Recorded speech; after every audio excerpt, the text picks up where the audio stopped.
This is a 2026 Mini. Small, expressive, instantly recognizable. But today's Mini could also look kind of like this. Interesting, isn't it? You heard right. It wasn't always as clear as one might think. To get here, we had to master what seemed as the impossible task. Yeah, it's a bit of a wild story. This is the story of creating a new original. Oh, sorry, I forgot to introduce. This is Adrian, head of BMW Group Design. He experienced it firsthand. But to understand why this felt like an impossible task, we have to go back, way back. In the late 1950s, Sir Alekis Agonis designed a car as an answer to the economic crisis back then. It should be thrifty in consumption, roomy, but still keep a small footprint. The original Mini was born. First of all, it was an incredibly clever car. It was so clever, it became an instant hit. It sold like hotcakes. People loved it. There were wild variants of it. People started racing it on racetracks, on mountains. It became sort of a giant killer. At the same time, it found its way into pop culture. The Mini became a style icon. And that brings us back to our almost impossible task. It was all over the news. BMW was buying Rover. You heard right. BMW bought Rover, and Rover owned, guess what? Mini.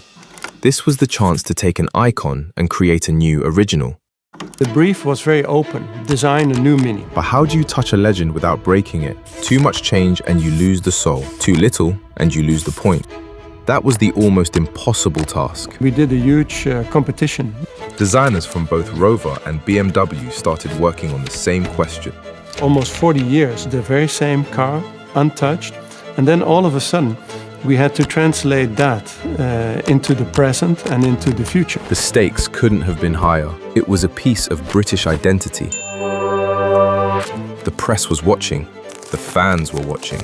Different directions began to emerge, interpretations of what Mini could be.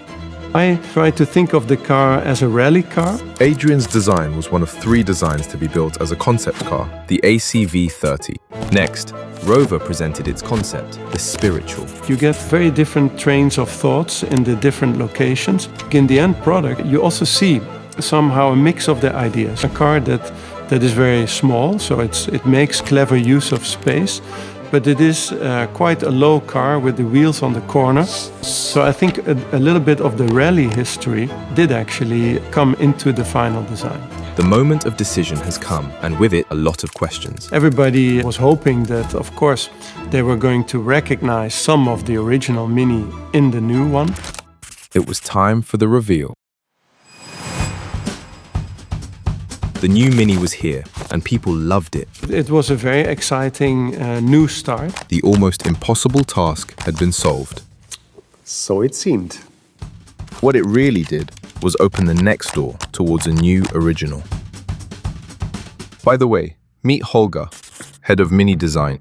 He can tell you what it took to make the new Mini an icon of its own.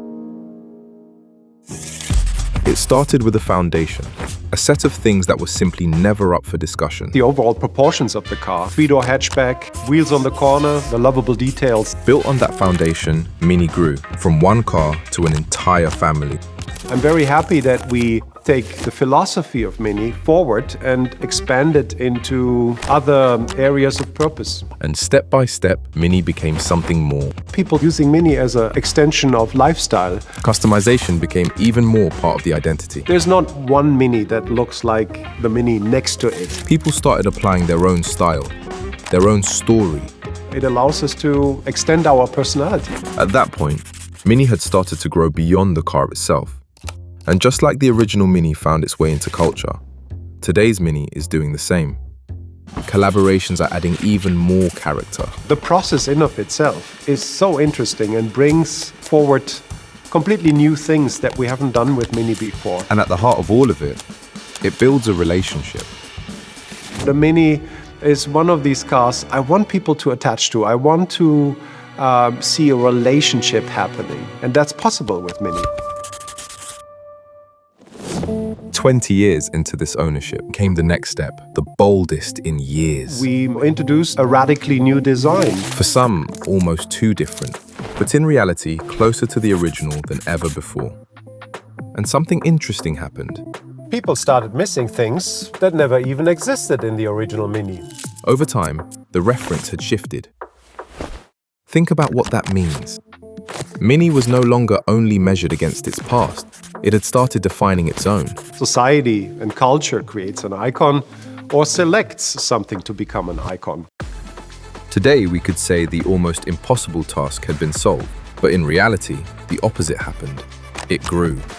Design is never finished. We will always continue developing along these lines. Mini created some icons along the way, and we'll try again. But it's not an easy task. And quite honestly, it was never supposed to be solved, only to be carried forward.